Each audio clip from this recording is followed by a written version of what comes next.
俄军强攻巴赫穆特以及乌军能坚守那么长的时间的原因都找到了。说实话，巴赫穆特不是什么战略要地，既不是交通枢纽，也没有关隘，更别说什么特殊资源了。这就有一个问题，为什么俄军打了大半年都无法从正面突破控制攻占巴赫穆特？现在答案来了，因为巴赫穆特是个要塞城市，它拥有大量的工事、堡垒、地下城，重点就是地下城。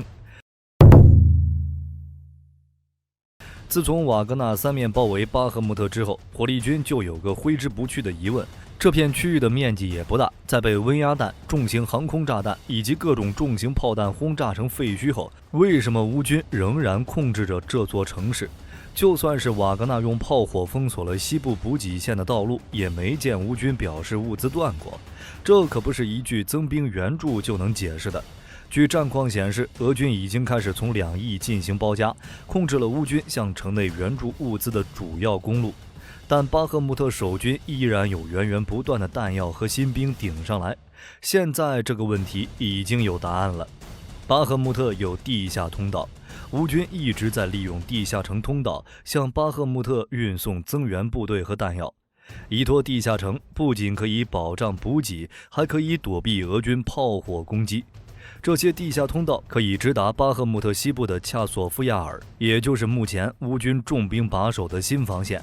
这就解释得清了，为什么乌军在俄方火力全面覆盖地上公路后，弹药和士兵依旧不缺。巴赫穆特的地下通道在沙皇时期就开始建造了，原本是用来开采石膏。1950年，地下城成为苏联某香槟酒厂的一部分，摆放有很多酿酒设备。只是巴赫穆特的地下工事比较坚固，而且四通八达，空间非常大，其道路可以并行2辆汽车，具有重要的军事价值。之后成为了苏军防卫部门的指挥部。同时，乌军从2015年开始，就在北约的帮助下构筑工事，将其与其他城市的地下城进行连通。在巴赫穆特周围16个居民点都构筑了地下通道，环环相扣。俄军只要攻击一个点位，其他点位都可以进行支援。乌军可以通过这条通道运送武器、弹药和人员。地下通道可以延伸到另一个城镇恰索夫亚尔，这里是乌克兰反攻的主要基地。地下城的通道宽度可供汽车通行，足够容纳大量兵力行进。今年3月初，乌克兰军队计划在此集结10个战斗旅。从地形上看，恰索维亚以及西北部是一片拥有大片茂密森林的高地，可以当一个相对安全的部队集结区。通过隐蔽的地下通道，乌克兰的援军和装备可以源源不断地到达巴赫穆特。瓦格纳封锁补给线道路也无济于事。其实不只是巴赫穆特，乌东很多地区，或者说整个乌东顿巴斯地区，到处都有这样的地下工事。比如马里乌波尔钢铁厂可以扛住核爆的多层地下堡垒，索列达尔地下可以开演唱会的盐矿通道，还有巴赫穆特这座庞大的地下城。当年苏联认为美国可能会从克里米亚登陆发动进攻，所以这里也被他们视作了第3次世界大战的前沿战区，花费了大量心血。不过苏联也没想到，这些地下通道现在防的是自家人。去年俄军打马里乌波尔钢铁厂就花了近1个月，更别说比钢铁厂更大的地下城。对于俄军而言，巴赫穆特要比马里乌波尔钢铁厂更难攻。就比如巴赫穆特 AZOM 工厂，面积大概有10万平米，地下隧道有10几层。俄军即便出动炮弹，乌军还可以躲到更深处的地方。想要歼灭地下乌军，还需要俄军亲自进入地下隧道进行作战。之前俄军在进攻马里乌波尔钢铁厂，就是因为乌军躲在地下，俄军不熟悉敌方动向，就不能轻举妄动，因此采取围而不攻的战术。巴赫穆特地下通道四通八达，并且面积大，成为了乌军最佳据点。这也是俄军在巴赫穆特遇到的最大难题。乌军躲在地下通道，只要不出来，俄军就没有办法。凭借着巴赫穆特的地下城，乌军就能保障己方的有生力量不被彻底围歼。就算俄军收紧在巴赫穆特的包围圈，乌军也可以通过地下通道对俄军发起反攻，甚至在顶不住压力时利用该通道撤退。所以俄罗斯想打掉巴赫穆特守军的士气比较难，围歼城内2万军队的想法基本是天方夜谭。另一方面，巴赫穆特地下通道错综复杂，现在瓦格纳部队虽然已经攻入了地下，但是想要全面拿下地下城非常困难，不仅要付出更多生命的代价，还得承担时间上的压力。随着北约国家援乌力度越来越大，主战坦克和各类战车、弹药都已经开始重新运抵乌克兰。如果瓦格纳部队在春季翻江期结束前没有拿下巴赫穆特，那么乌克兰就能转守为攻，利用机械化部队和城内部队进行反冲锋。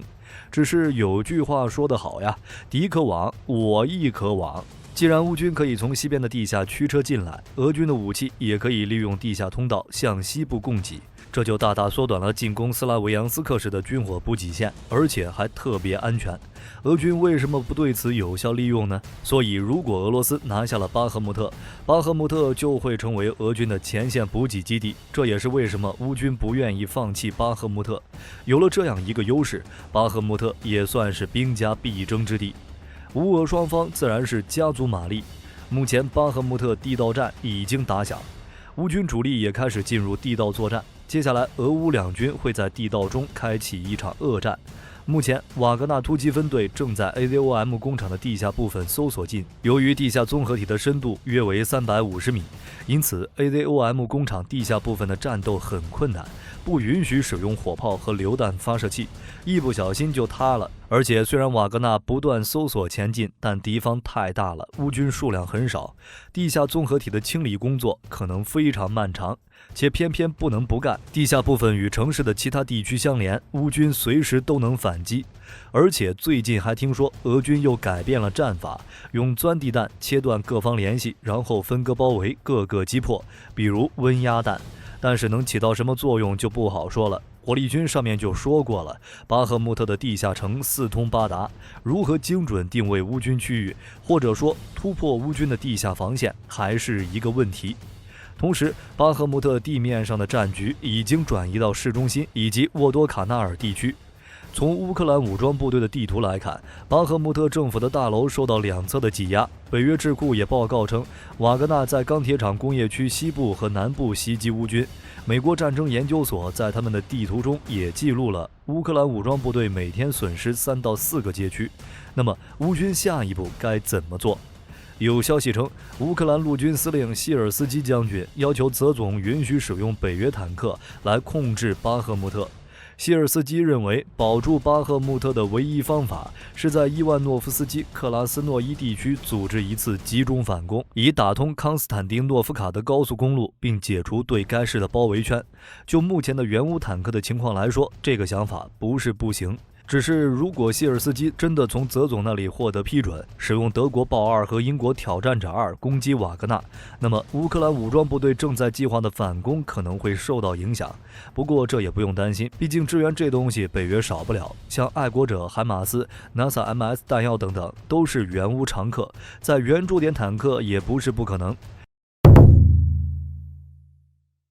美国国防部4日宣布，将向乌克兰提供一批价值约26亿美元的军事支持，有5亿美元直接从美国国防部库存中调取，主要包括爱国者、海马斯、M777 榴弹炮适配弹药，以及保障豹式等西方主战坦克作战的大型燃料运输车。另外，21亿美元军事支持则由美国防部使用国会批准的援乌资金向军火企业订购，主要包括监视雷达、标枪、NASA MS 弹药、燃料运输车等。除了军事装备支持之外，还有人员培训。美国国防部官员之前还透露，目前大概有4000名乌军士兵接受了布雷德利步兵战车、斯特瑞克装甲车的操作培训。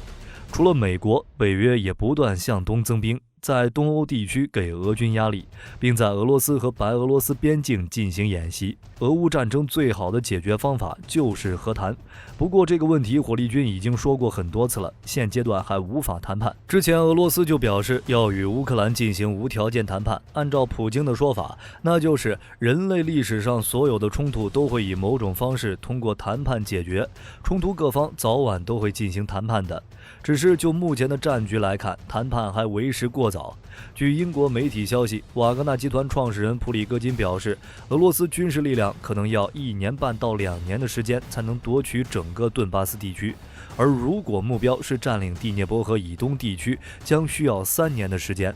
不过火力军觉得这个观点有点绝对了，乌军的实力一直在变，从去年战出的拉胯到现在武器北约化，随着时间的推移，乌军的武器会越来越先进，反观俄军属于是越战越弱。一方面新兵训练不够，另一方面武器装备也越来越旧，连冷战时期的库存坦克都开始用了。普京之所以想要谈判，只能说在北约的支援下，俄方认为仅用军事手段无法解决全部问题。同时，虽然俄军现在还没有完全占领乌克兰东部的卢甘斯克、顿涅茨克、扎波罗热、赫尔松这4个州，但起码占领了大部分。俄罗斯想见好就收，但是很明显，乌克兰不愿意。按照泽连斯基的说法，想要彻底结束战争，只能通过一种方式，那就是乌克兰军队凭借完全的意志力取得最终的胜利。这点火力军完全赞成。如果俄方在巴赫穆特等地能够取得有力的战场进展，